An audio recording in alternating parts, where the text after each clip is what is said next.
Բոլորը կարծում էին, թե նրանք ստեղծված են միմյանց համար։ Արմենն ու Անին այն զույգն էին, որոնց նայելիս մարդիկ հառաչում էին ու ակամա ասում. «Երանի սրանց երջանկությանը»։ Նրանց սիրո պատմությունը սկսվել էր համալսարանական տարիներին, պարզ, մաքուր ու անկեղծ։ Արմենը միշտ զուսպ, ուժեղ եւ հավասարակշռված, Անին կենսախինդ, նուրբ ու երազգոտ։ Նրանք լրացնում էին միմյանց այնպես, ինչպես նկարի վերջին դետալները, որոնք կատարյալ են դարձնում կտավը։ 10 տարի անց նրանք դեռ նույն կատարյալ զույգն էին, առնվազն հասարակության աչքերում։ Գեղեցիկ տուն, 2 զավակ, համատեղ հանգիստներ եւ լուսանկարներ սոցիալական ցանցերում, որտեղ նրանք միշտ ժպտում էին։ Բայց այդ ժպիտների հետևում թաքնված էր մի սառը պատ, որը տարիների ընթացքում դարձել էր անթափանցելի։ Խնդիրը սկսվեց ոչ թե մեծ սկանդալներից, այլ փոքրիկ լռություններից։ Դա այն լռությունն է, երբ երեկոյան սուրճ խմելիս դուք այլևս չեք պատմում ձեր օրվա մասին, որովհետև կարծում եք, թե դա այլևս հետաքրքիր չէ դիմացինին։ Կամ երբ զգում եք, որ զուգընկերոջդ հոգսը կիսելու փոխարեն ավելի հեշտ է այն պահել ներսումդ, ավելորդ վեճից խուսափելու համար։ Արմենն ամբողջությամբ տրվել էր աշխատանքին։ Նա կարծում էր, որ տղամարդու գլխավոր առաքելությունը ընտանիքի բարեկեցությունն ապահովելն է։ Նա տուն էր բերում ամեն ինչ, բայց տուն չէր բերում ինքն իրեն, իր էմոցիաները, իր հոգնածությունն ու իր ջերմությունը։ Իսկ Անին, փորձելով լինել իդեալական կին, լռում էր իր դժգոհությունների մասին։ Նա չէր ուզում փչացնել կատարյալ ընտանիքի պարտքերը։ Բայց սերը նման է կրակի։ Եթե այն չես կերակրում փայտով, այն սկսում է մարել, իսկ մոխրի տակ մնում է միայն դատարկությունը։ Ինչու են քանդվում այսպիսի զույգերը։ Պատասխանը հաճախ հենց այդ կատարյալ լինելու պարտադրանքի մեջ է։ Արմենն ու Անին դարձել էին իրենց ստեղծած կերպարների պատանդը։ Նրանք վախենում էին խոստովանել, որ հոգնել են, որ այլևս չեն հասկանում միմյանց,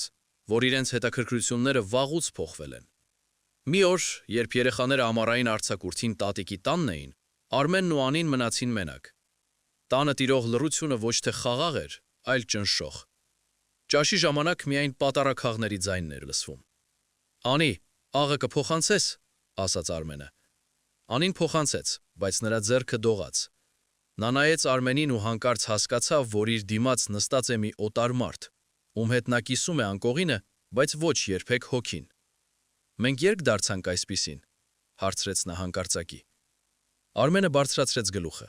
Նրա աչքերում ոչ թե զարմանք էր, այլ հոգնածություն։ «Ինչպիսին, Անի։ Ամեն ինչ նորմալ է։ Մենք ամեն ինչ ունենք»։ «Ոչ, Արմեն, մենք ոչինչ չունենք։ Մենք ունենք պատեր, կահույք ու հիշողություններ, բայց մենք չունենք մեզ»։ Այդ երեկոյան սկսվեց այն, ինչը տարիներով կուտակվել էր։ Բայց դա խոսակցություն չէր, դա փոխադարձ մեղադրանքների տարափ էր։ Երբ սերը սպառվում է, նրա տեղը դատարկ չի մնում։ Այնտեղ բնակություն է հաստատում հիասթափությունը, որն էլ շատ արագ վերածվում է ատելության։ Ատելությունն այս դեպքում ոչ թե չարություն է, այլ ցավի արտահայտություն։ Անին ատում էր Արմենին իր սառնության համար, իսկ Արմենը ատում էր Անիին այն բանի համար, որ նա այլևս չէր տեսնում իր ջանքերը։ Նրանք սկսեցին հիշել հին վինավորանքները, չասված խոսքերը, զոհողությունները, որոնք արել էին միմյանց համար, բայց որոնք երբեք չէին գնահատվել։ Պարզվեց, որ կատարյալ զույգը պարզապես 2 մարդ էր, ովքեր վաղուց դադարել էին աճել միասին։ Նրանք աճել էին տարբեր ուղղություններով, եւ այն կապը, որը նախկինում ամուր էր, հիմա պարզապես խեղդում էր նրանց։ Ինչու է դա պատահում։ Հոգեբանական տեսանկյունից թվացյալ կատարյալ զույգերը հաճախ քանդվում են, որովհետև նրանք կենտրոնանում են ֆասադի վրա։ Նրանք էներգիա են ծախսում ցույց տալու համար, թե որքան երջանիկ են, փոխանակ այդ էներգիան ներդնեն ներքին խնդիրները լուծելու մեջ։ Կոնֆլիկտների բացակայությունը։ Շատերը կարծում են, որ վեճերի բացակայությունը լավ նշան է։ Իրականում առողջ հարաբերություններում վեճերն անհրաժեշտ են կուտակված լիցքաթաքրելու համար։ Երբ դուք չեք վիճում, դուք պարզապես անտարբեր եք դառնում։ Ինքնության կորուստը։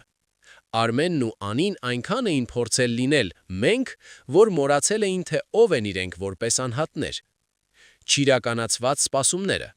Մենք հաճախ սիրում ենք ոչ թե մարդուն, այլ այն պատկերացումը, որն ունենք նրա մասին։ Երբ իրականությունը բախվում է այդ պատկերացմանը, սկսվում է փլուզումը։ Արմենն ու Անին բաժանվեցին։ Դա շոկ էր բոլորի համար։ Ընկերները չէին հավատում։ Ծնողները փորձում էին հաշտեցնել, բայց նրանք արդեն որոշել էին։ Բաժանումից ամիսներ անց, երբ առաջին ցավն անցավ, նրանք առաջին անգամ կարողացան խոսել հանգիստ։ «Գիտես», ասաց Արմենը, «մեր ամենամեծ սխալն այն էր, որ մենք ուզում էինք լինել կատարյալ, բայց պետք էր պարզապես լինել անկեղծ»։ Այս պատմությունը մեզ սովորեցնում է մի պարզ ճշմարտություն. հարաբերությունները ոչ թե նպատակակետ են, այլ ճանապարհ, եւ այդ ճանապարհին կարևոր է ոչ թե այն, թե ինչպես եք դուք երևում կողքից, այլ այն, թե որքանով եք դուք պատրաստ լինել թույլ, սխալական եւ իրական ձեր սիրելիի կողքին։ Սիրուց մինչև ատելություն ընդամենը մեկ քայլ է, բայց այդ քայլը սովորաբար արվում է երկարատև լռության եւ կեղծ ժպիտների միջով։ Որպիսի ձեր կատարյալ զույգը չքանդվի, մի վախեցեք լինել ոչ կատարյալ, բայց եղեք կենդանի, խոսող եւ զգացող։